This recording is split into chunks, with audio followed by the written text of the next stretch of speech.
Inilah pemandangan hutan mangrove yang berada di kawasan Kuala Langsa, Kota Langsa, Aceh. Hutan mangrove seluas 8.000 hektar ini merupakan salah satu tempat wisata ternama di Aceh dan tak kalah dengan lokasi wisata lainnya di Indonesia. Ada sekitar 38 jenis tanaman mangrove yang berjajar rapi di lokasi tersebut.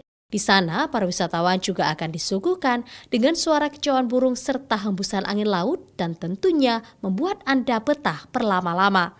Di sela-sela waktunya menghadiri kegiatan peluncuran aplikasi elektronik Humas di Pengadilan Negeri Langsa, Kepala Pengadilan Tinggi Aceh bersama rombongan yang didampingi langsung oleh Wali Kota Langsa juga menyempatkan diri untuk menikmati suasana kawasan wisata hutan mangrove.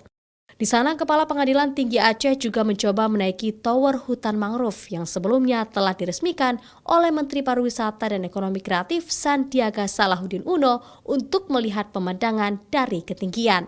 Yang pertama, hutan diselamatkan, kemudian menjadi pertumbuhan ekonomi baru di sini dengan pengembangan pariwisata yang melibatkan masyarakat di sekitar daerah kampung Kuala Langsa ini. Dan hari ini kita lihat ini yang terakhir kita bola tower mangrove ini. Dan ini sudah menjadi ikon Kota Langsa, tower mangrove ini. Saya lihat banyak tamu-tamu yang berkunjung datang kemari. Ide dari Pak Wali ini sangat-sangat bukan main bagus ya.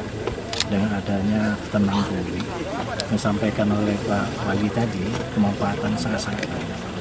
Terutama masalah perubahan iklim sekarang ini, dengan adanya hutan mangrove ini mungkin masalah iklim itu bisa diatasi.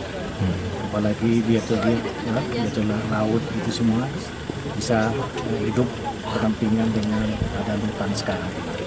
Lokasi wisata hutan mangrove setiap hari dikunjungi para wisatawan, apalagi di hari libur.